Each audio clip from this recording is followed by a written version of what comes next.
हम अपनी जान के दुश्मन को भी अपनी जान कहते हैं। मोहब्बत की उसी मिट्टी को हम हिंदुस्तान कहते हैं। नमस्कार दोस्तों, स्वागत है आपका महामना एकेडमी के इस लर्निंग प्लेटफॉर्म में। सीयूईटी यूजी और पीजी के जीके जीएस के पोर्शन को हम लोग देख रहे थे। सीयूईटी यूजी के जीके जीएस के पोर्शन में पॉलिटी का हम लोगों ने एक बहुत मेजर सेक्शन और या फिर कहे तो मेजर चंक कंप्लीट कर लिया है।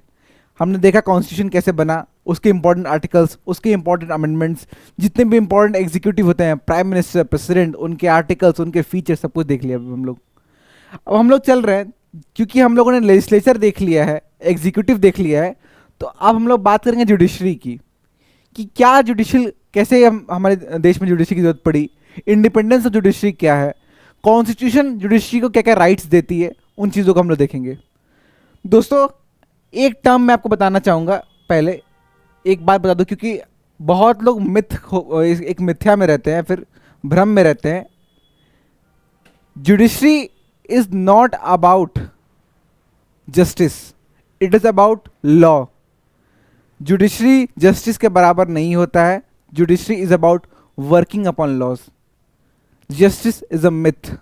एक बात हमेशा याद रखिएगा, कभी भी अगर आप लोग पढ़ाई कर रहे हैं तो किसी भी कोई भी केस को स्टडी करें तो उसमें यह मत देखिएगा कि आपका मोरल ग्राउंड क्या कहता है। मोरालिटी पे नहीं काम करते judiciary. Judiciary works upon facts and laws which are inbuilt in Indian Penal Code या फिर भारतीय न्याय संहिता, जो कि नया है। इंडियन पीनल कोड तो पुराना हो गया, भारतीय न्याय संहिता। दोस्तों, इसमें भारतीय न्याय संहिता की कम बात की गई है क्योंकि वो बहुत सीनियर लेवल की, वो जो ग्रेजुएट्स हैं वो उस चीज़ को पढ़ते हैं। पर आप लोग कभी वक्त मिले तो भारतीय न्याय संहिता को टटोलिएगा। उसमें कुछ नए नए फैक्ट्स हैं, नई नई चीज़ें इनबिल्ट, नई नई चीज़ें ऐड की गई है। क्योंकि इंडियन पीनल कोड वो तो ब्रिटिश ने हमारे लिए बनाया था, ये भारतीय न्याय संहिता हमारा खुद का बनाया हुआ कानून है हमारे लिए। आगे बढ़ते हैं दोस्तों। ठीक, judicial system in India, mainly हम लोग भारत में देखेंगे जुडिशरी कैसा है। ठीक, आगे बढ़ते दोस्तों। सबसे पहले इंट्रोडक्शन में देखते दोस्तों कि कॉन्स्टिट्यूशन ऑफ इंडिया, जो हमारे भारत का संविधान है, आईन है, the constitution of India provides for a single integrated judicial system with the supreme court at the apex. Supreme court क्या होगा? सबसे ऊपर होगा। ठीक, एक सिंगल इंटीग्रेटेड, अलग अलग एंटिटीज नहीं है। सिंगल इंटीग्रेटेड मतलब क्या होता है? जैसे कि ये कोचिंग ही मैं ले लूँ तो I am answerable to my seniors. It is a single integrated job कि मैं उनको जवाब दी हूँ कि मैंने क्या पढ़ा है क्या नहीं पढ़ा है। इट्स सेम इन जुडिशरी, एक ही है। सब लोग अपने सीनियर को जवाबदेही हैं, सब लोग क्या कहते हैं, अकाउंटेबल हैं कि आप कुछ भी नहीं कर सकते हो। It is called single integrated system. ठीक, High Courts at the middle, state level. ठीक, हाई कोर्ट्स होते हैं स्टेट लेवल पे, और फिर उसके बाद क्या होता है, डिस्ट्रिक्ट कोर्ट आते हैं। उससे में दोस्तों सबऑर्डिनेट कोर्ट्स अलग अलग होते हैं। It also provides for an independent and powerful judicial system. Independent judicial system क्या है मैं आगे डिस्कस करूंगा, बहुत इंपॉर्टेंट है, इसको स्टार मार्क करके रखिए चलिएगा। ठीक, judiciary in India acts as the guardian protector of the constitution and the fundamental rights of the people. Guardian, very important term, and protector. संविधान की सुरक्षा रक्षा कौन करता है दोस्तों? जुडिशरी सिस्टम भी कहता है, क्योंकि only judiciary has the right to, क्या कहते हैं, कॉन्स्टिट्यूशन को जो एक्सप्लेन करने का राइट है वो सिर्फ जुडिशरी के पास ही है, कोई और किसी के पास नहीं है। 2024 में क्वेश्चन आया था, who has the right to, क्या कहते हैं, टू एक्सप्लेन द कॉन्स्टिट्यूशन, और उसका मतलब क्या निकालना है। तो ऑप्शन पार्लियामेंट था, प्रेसिडेंट था, वाइस प्रेसिडेंट था, एंड आपको जुडिशरी था। तो जुडिशरी के पास ये राइट है। आगे बढ़ते दोस्तों, ये देखिए types of courts in India. Mainly ये तो बहुत ही सरफेस लेवल, बेसिक लेवल की बात है। I think most of the लोगों को पता होगा, पर जिनको नहीं पता है, सबसे ऊपर कौन आता है दोस्तों? Supreme court. As the name suggest, जैसा कि नाम कहता है, सुप्रीम, सबसे बड़ा यही है। ठीक, फिर क्या आता है दोस्तों? हाई कोर्ट, स्टेट लेवल पे। ठीक, हर स्टेट के अपने हाई कोर्ट होते हैं? नहीं, किन्हीं दो स्टेट के एक हाई कोर्ट भी हो सकते हैं। There are several exception also. ठीक, अगला क्या आता है? डिस्ट्रिक्ट कोर्ट, जो सबसे नीचे लेवल पे होते हैं। ठीक, सब 200 कोर्ट्स की अपनी फंक्शनिंग है। देखिए, जो लेवल्स ऑफ कोर्ट सिस्टम की, इन इसको टाइप्स में या फिर लेवल्स में three types of courts in India इसलिए बांटा गया है फॉर बेटर वर्क, ताकि आराम से काम हो सके, ग्रास रूट लेवल पे भी वर्क कर सके। पर माना गया है कि इंडियन जुडिशियल सिस्टम बहुत धीमे धीमे काम करता है, क्योंकि बहुत ज़्यादा लोग हैं और बहुत कम कोर्ट्स हैं, बहुत कम जजेस हैं, बहुत कम लॉयर्स हैं। पर एक बहुत बेहतरीन बात है, हमारा जो लॉ सिस्टम एक प्रिंसिपल पर काम करता है कि 1000 बेगुनाह छूट जाए, पर किसी 1000 गुनहगार छूट जाए, पर किसी एक बेगुनाह को सजा ना मिले। आगे बढ़ते दोस्तों, अगला क्या है? यही फिर मैं जो बात करता है इसको आप लोग एक बार और एक्सप्लेन वे में देख लीजिए, ठीक। सबसे ऊपर क्या होता है, सुप्रीम कोर्ट, फिर होता है हाई कोर्ट, फिर district court and additional district जजेस जो होते हैं, ठीक। फिर उनके अंदर भी सबऑर्डिनेट जजेस होते हैं, क्लास 1 के और क्लास 2 के, ठीक। ये कुछ जो कि कोर्ट होते हैं जो मेट्रोपॉलिटन के लिए होते हैं, और जो कुछ होते हैं मुंसिफ्स होते हैं जो कि मेनली जो थर्ड क्लास में आते हैं, ठीक। उस 2 के ही सब डिवीजन में आते हैं, ठीक। मेनली ये सब जो छोटे मोटे केस होते हैं, ज़मीन विवाद, चोरी वगैरह, उनके लिए होते हैं। आगे बढ़ते दोस्तों, अगला क्या है, फंक्शन ऑफ जुडिशरी, बहुत ही इंपॉर्टेंट है। इसमें जो भी मैं व्याख्या करूंगा, जो मैं एक्सप्लेन करूंगा, उसको आप लोग नोट करते चलिएगा। सबसे पहले दोस्तों सुप्रीम कोर्ट के बारे में, its decision are binding on all courts. Binding मतलब अगर सुप्रीम कोर्ट कोई डिसीजन लेता है तो जितने बाकी कोर्ट से क्या होंगे, वो बाध्य होंगे ये चीज़ मानने के लिए कि भैया हम लोगों को बात तो माननी ही पड़ेगी। दूसरा क्या है, कैन ट्रांसफर जजेस ऑफ हाई कोर्ट। जितने भी हाई कोर्ट के जजेस हैं वो ट्रांसफर कर सकते हैं according to their will. Supreme court को लगेगा कि अगर कोई कर्नाटका में कोई हाई कोर्ट का जज है, अगर कोई सुप्रीम कोर्ट को ऐसा लगता है तो वो उसको उत्तर प्रदेश, बिहार कहीं भी ट्रांसफर कर सकता है, ठीक। आगे बढ़ते दोस्तों, can move cases from any court to itself. अगर सुप्रीम कोर्ट का ऐसा फील हुआ कि कोई केस इतना इंपॉर्टेंट है कि वो डिस्ट्रिक्ट कोर्ट में है या फिर हाई कोर्ट में, तो बोल सकता है ये केस मेरे पास लाइए।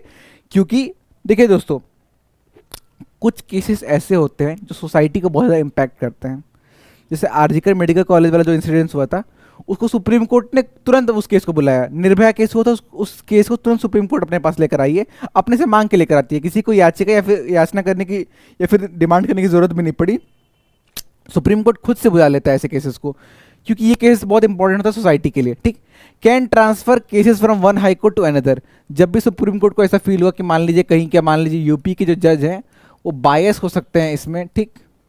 या फिर जब उनको ऐसा लगे कि ये केस किसी और स्टेट में लड़ रहा है, किसी और में इसका सुनवाई होनी चाहिए, या फिर ऐसा हो जब उनको फील हो कि बायस्ड है या फिर किसी कोर्ट पे बहुत ज़्यादा बर्डन हो गया है, तो उस केस को दूसरे हाई कोर्ट में, एक हाई कोर्ट से दूसरे हाई कोर्ट में ट्रांसफर कर सकते हैं। आगे बढ़ते दोस्तों, अगला क्या है, हाई कोर्ट। दोस्तों हमारा जो जुडिशरी सिस्टम है वो अपीलेट सिस्टम पे काम करता है। ये अपीलेट सिस्टम क्या है मैं आगे बताऊंगा आपको। अपीलेट सिस्टम पे काम करता है, ठीक। आगे बढ़ते हैं, high court can hear appeals from lower courts, ठीक। लोअर कोर्ट के जितने भी अपील, अगर लोअर कोर्ट से कोई सजा, या फिर मान लीजिए लोअर कोर्ट में गए हम लोग, किसी एक व्यक्ति को फांसी की सजा सुना दी गई है, जो कि बहुत कम देखा था। लोअर कोर्ट्स इंडिया में यूजुअली फांसी की सजा नहीं सुनाते हैं। मान लीजिए किसी को 10-15 साल की सजा सुना दी, ठीक। और जो विक्टिम है उसको ऐसा लगता है कि नहीं यार ये सज़ा बहुत ज़्यादा मुझे मिल रही है, मैंने क्राइम किया है, फिर मैंने क्राइम नहीं किया है, तो वो अपील करता है आगे हाई कोर्ट में कि मेरे केस को देखिए। हाई कोर्ट की इच्छा हुई तो वो केस को सुनेगा, देखेगा, और उस पर हो सकता है वो सज़ा कम कर दे या पर सज़ा बढ़ा भी दे, according to the will of the high Court it works. Can issue writs to restore fundamental rights, ठीक। रिट्स जो होते हैं दोस्तों मेनली लोगों के according to article 226, important article, अगर आपको याद होगा तो मैंने पढ़ाया था। आर्टिकल 226 के अनुसार जो हाई कोर्ट है वो क्या इशू करते हैं, रिट्स। रिट्स क्या होता है दोस्तों, जब भी किसी भी एक इंसान का फंडामेंटल राइट्स का वायोलेशन होता है, तो उस केस में वो हाई कोर्ट या फिर सुप्रीम कोर्ट जाता है। तो उसी के अनुसार supreme court according to article 32 और according to article 226 high court writs issue करते हैं उसके फंडामेंटल राइट्स को सेफ गार्ड करने के लिए। आगे बढ़े दोस्तों, can deal with the cases within the jurisdiction of the state. जो भी उनको लगेगा कि कोई केस डिस्ट्रिक्ट कोर्ट्स के पास है और वो बहुत इंपॉर्टेंट है, तो वो भी अपने आप को पास ला सकते हैं, ठीक। अगला क्या है, exercises superintendence and control over courts below है, ठीक।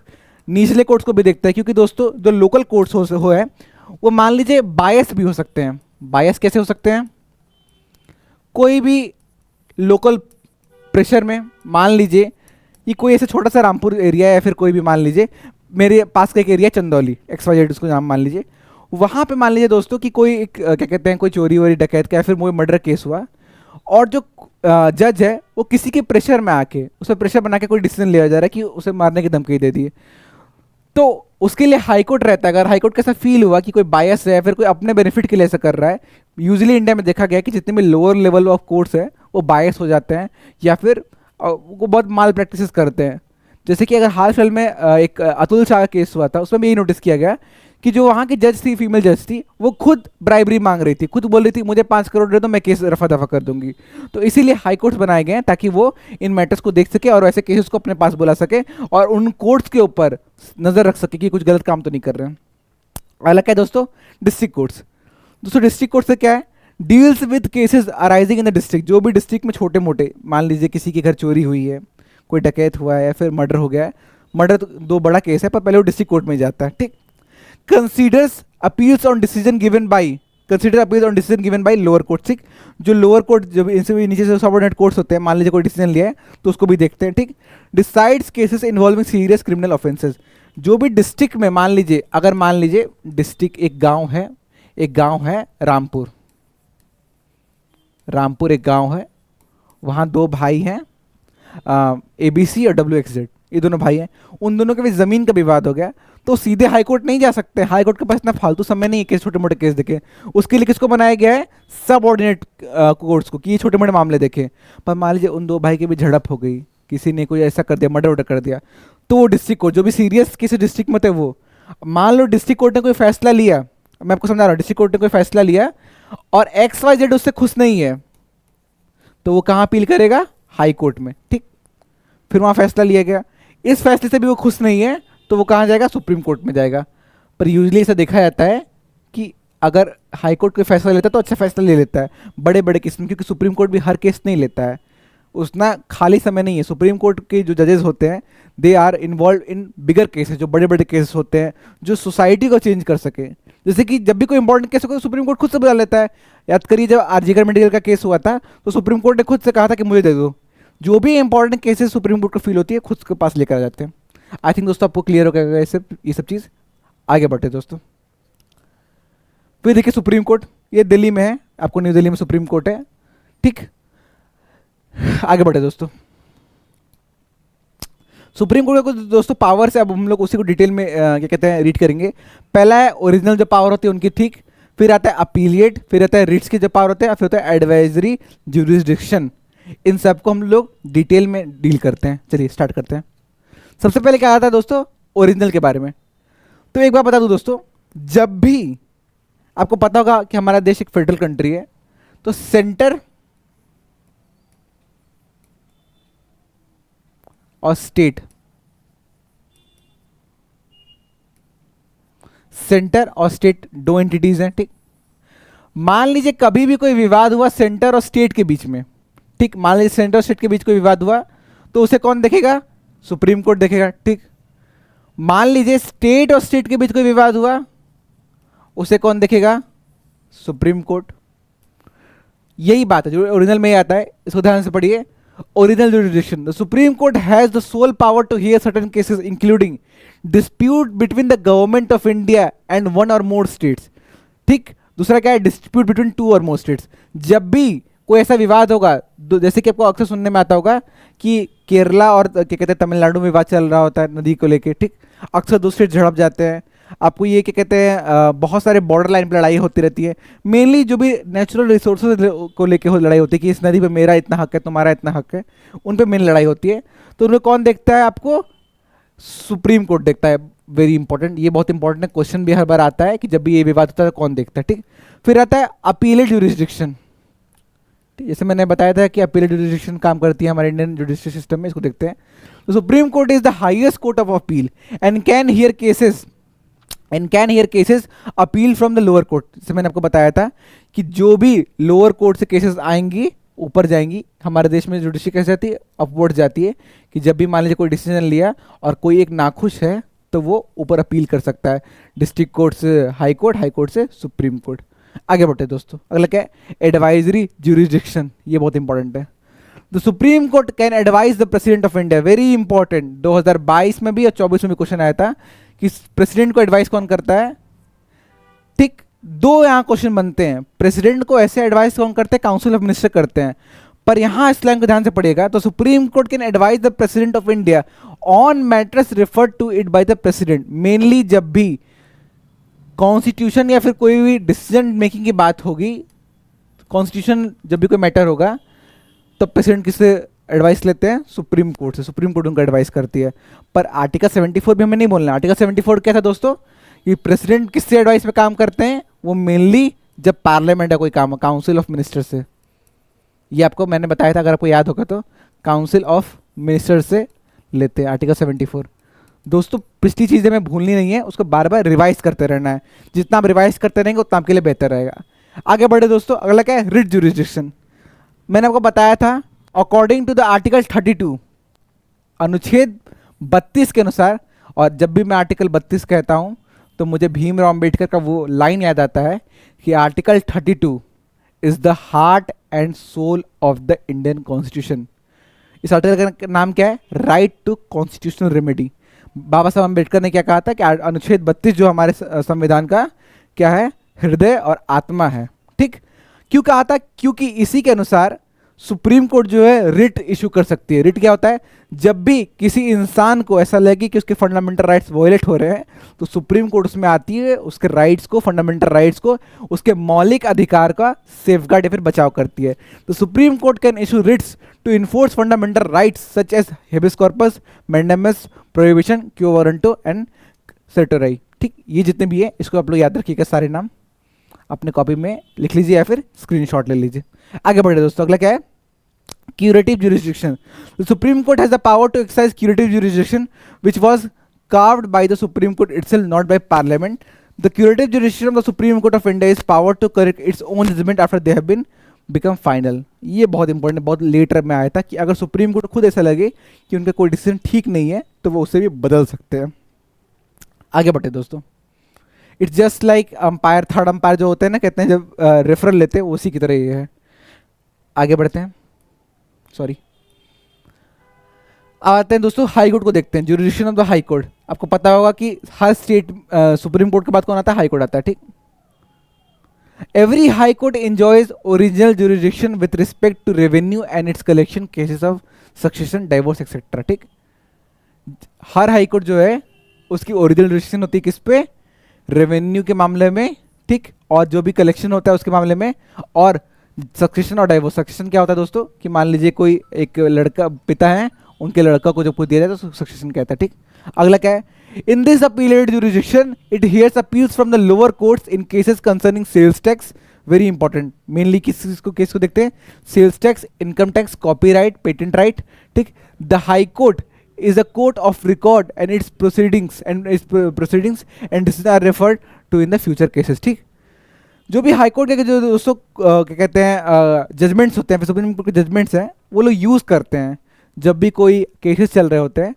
तो मान लीजिए कोई केस चल रहा है कि कोई भी केस चल रहा होता है, कोई भी फंडामेंटल राइट का केस चल रहा होगा अभी, तो हमेशा जो पहले के क्या कहते हैं, जो क्या कहते हैं डिसीजन लिए गए, उनका रेफर दिया जाता है कि गोलकनाथ केस 1967 में सुप्रीम कोर्ट ने डिसीजन लिया था, आप ये कैसे ले सकते हैं। जब मेनली ये दिए डिस्ट्रिक्ट कोर्ट में, डिस्ट्रिक्ट कोर्ट्स में, हाई कोर्ट्स में यही दलील दी जाती है। एक दोस्तों बहुत अच्छी मूवी है, आपको सजेस्ट करूंगा, सेक्शन 375। कुछ भारत में बहुत कम ही अच्छे कोर्ट रूम ड्रामाज मूवी बनते हैं। एक सेक्शन 375 है, एक कोर्ट है, मराठी फिल्म में जरूर देखिएगा, और एक पंकज त्रिपाठी की वेब सीरीज है क्रिमिनल जस्टिस। ये तीनों देख लीजिएगा अगर आपको जब भी संडेज को फ्री हो। कुछ ना कुछ जुडिशरी के बारे में, अगर कोई एस्पायरिंग है कि उसको लॉ में अच्छा कुछ काम करना है, कुछ लॉयर वगैरह बनना है, जुडिशरी में काम करना है, तो ये कुछ मूवी देख लीजिएगा, आपको बहुत बेहतर आइडिया मिलेगी कैसे जुडिशरी काम करती है। वो दामिनी मूवी में तारीख पे तारीख कंटेम्प्ट ऑफ कोर्ट लग जाता है। ये सब बदतमीजी जजेस भगा देंगे, क्या कहते हैं लाइसेंस कैंसिल कर देंगे, कभी जिंदगी में प्रैक्टिस कोई नहीं कर पाएगा। कभी झूठी गवाही नहीं देनी होती है, कभी आप वहाँ तो एकदम लॉर्डशिप करके बात करते हैं जजेस से। जजेस को खुश रखना होता है, अगर एक बार बदतमीजी की या फिर उनके बात को, आपको पता है जजेस के डिसीजन पे वो भी नहीं कर सकते कि आपने गलत डिसीजन लिया, जज साहब बहुत गलत कर दिया, भगा देंगे, कंटेम्प्ट ऑफ कोर्ट लग जाएगा, लाइसेंस कैंसिल हो जाएगी बार काउंसिल की, कभी प्रैक्टिस भी नहीं कर पाएंगे आप लोग। तो वो सब झांसों में बताइएगा, इसलिए कुछ अच्छी मूवीज इसको देखिएगा। ठीक, आगे बढ़े दोस्तों, अगला क्या है, high court can issue writs for the high court can issue writs for the enforcement of fundamental rights और for any other such purposes. मैंने आपको बताया, ये मैंने आपको लास्ट स्लाइड में बताया था। ठीक, high court supervise the working of all subordinate courts and frames rules and regulation for the transaction of business. ठीक, हाई कोर्ट ये डिसाइड करती है, क्योंकि सुप्रीम कोर्ट पे इतना प्रेशर में डाल नहीं सकते हैं। अगर सुप्रीम कोर्ट हर चीज़ देखेगी तो सही डिसीजन नहीं ले पाएगी। वैसे भी इंडियन जुडिशरी बहुत ही स्लो है, क्योंकि इतने सारे केसेस हैं। अगर क्या कहते हैं लगभग तुम रेशियो निकल जा रहा था कि अभी भी जितने केसेस हैं उसको सॉल्व करने में 2100 आ जाएगा, तब भी सारे केसेस सॉल्व नहीं हो पाएंगे। बहुत लोग केसेस के डिसीजन आते हैं, वो कब के मर गए होते हैं। एक आपको केस क्या कहते हैं, आपने अगर सुना होगा तो क्या कहते हैं, इंद्राणी मुखर्जी वाला केस वो चल रहा है, उस पर एक बहुत अच्छी डॉक्यूमेंट्री जरूर देखिएगा उसे। ठीक, आगे बढ़े दोस्तों। The high court is empowered to interpret the constitution of India. ठीक, हाई कोर्ट को ऐसे पावर होता है, it can review the laws of the state legislature and may declare them null and void if they go against the provision of the constitution. जैसे supreme court central level पे देखता है parliament का, वैसे high court state level पे देखता है। जब भी ऐसे कोई डिसीजन लिए, जब भी कोई पार्लियामेंट कुछ लेकर आती है उस पर हाई कोर्ट रोक लगाता है। अक्सर देख, आपको मैं अगर कोई किस्सा याद दिलाऊं तो एक बार क्या कहते हैं, एक हाई कोर्ट ने किसी एक इलेक्शन को ही हाँ आपको याद होगा 1975 में 75 में आपको क्या कहते हैं, इलाहाबाद हाई कोर्ट ने इंदिरा गांधी का वही कैंसिल कर दिया था। इलाहाबाद हाई कोर्ट ने क्या कहा था कि इनका क्या कहते हैं, उनकी लोकसभा की सीट चली गई थी क्योंकि ये माना गया था कि लास्ट इलेक्शन में उन्होंने बहुत माल प्रैक्टिसेस यूज़ की थी, गवर्नमेंट के एसिटी यूज़ किए थे अपने इलेक्शन के प्रचार के लिए। तो इतनी पावर होती है हाईकोर्ट की कि प्रधानमंत्री को भी हटा दे, इसलिए कहते हैं judiciary is the boss of the Indian constitution of India. आगे बढ़े दोस्तों, अगला क्या है, again if high court is satisfied that a case pending to in a lower court involves a substantial question of law as to the interpretation of the constitution, it may dissolve of the case itself. ठीक, उसको भी अपने पास ले सकती है। ठीक दोस्तों, ये रहा हमारा सुप्रीम कोर्ट और हाई कोर्ट के बारे में हम लोग देखें। उससे पहले हम लोग बहुत चीज़ें देखें, फीचर्स को देखें। इसी क्रम में हम इसको आगे बढ़ाएंगे, देखेंगे कि और कौन कौन से फीचर्स हैं, और क्या क्या हमारे सुप्रीम कोर्ट में होता है, और क्या पावर्स है, और कौन कौन से आर्टिकल्स हैं, उसको देखते हैं हम लोग। मेरा नाम है आज़ाद विमल। धन्यवाद। जय हिंद, जय भारत।